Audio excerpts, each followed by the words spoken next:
Assalamualaikum warahmatullahi wabarakatuh.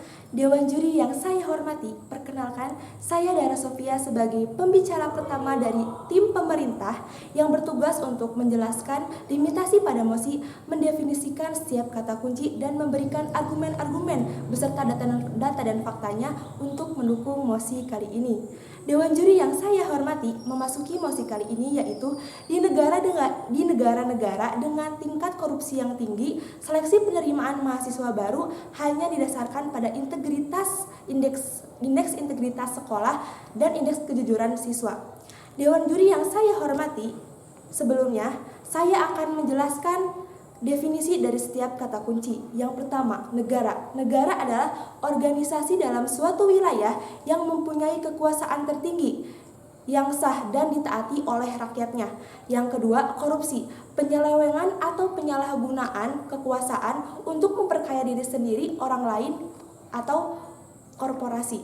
Yang ketiga, indeks integritas merupakan penilaian indeks integritas sekolah yang dilakukan saat proses kegiatan belajar mengajar. Selanjutnya saya akan menyampaikan landasan yuridis. Yang pertama, Undang-Undang Nomor 20 Tahun 2008 tentang Sistem Pendidikan Nasional. Yang kedua, Undang-Undang Dasar Negara Republik Indonesia tahun 1945 Pasal 31 ayat 1 sampai 5 tentang pendidikan. Yang ketiga, Undang-Undang Nomor 20 Tahun 2001 tentang tindak pidana korupsi.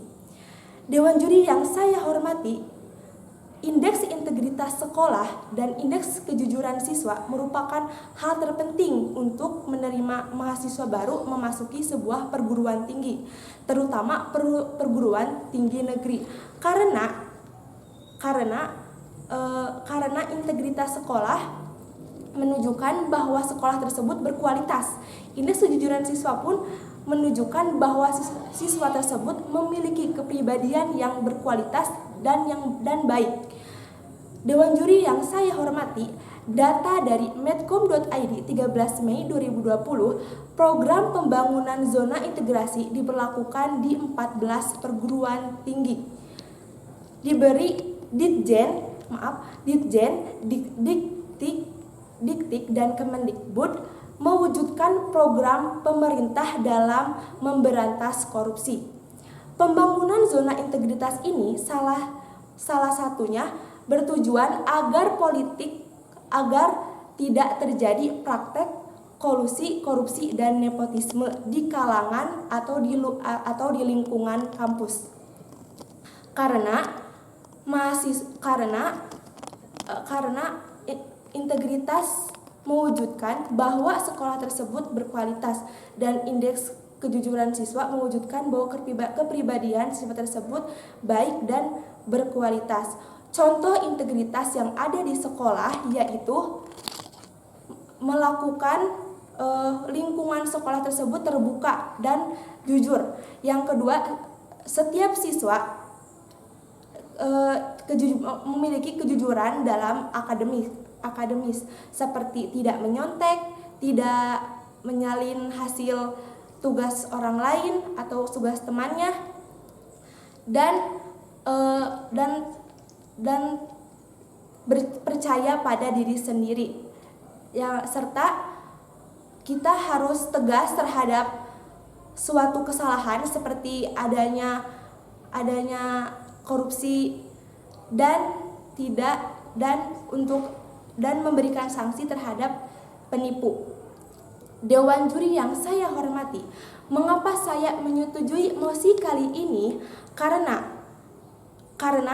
untuk masuknya sebuah perguruan tinggi negeri, hasilnya ada jalur SNMPTN. Jalur ini dilihat dari integritas sekolah dan integritas siswa. Jika terjadi kecurangan dalam indeks tersebut, maka untuk selanjutnya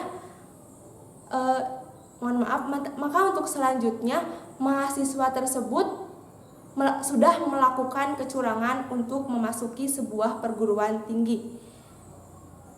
Maka dari itu saya tegaskan lagi bahwasannya saya sangat setuju dengan mosi. Di negara-negara dengan tingkat korupsi tinggi, seleksi penerimaan mahasiswa baru hanya didasarkan pada integritas kejujuran sekolah dan integritas kejujuran siswa. Sekian dari saya. Wassalamualaikum warahmatullahi wabarakatuh.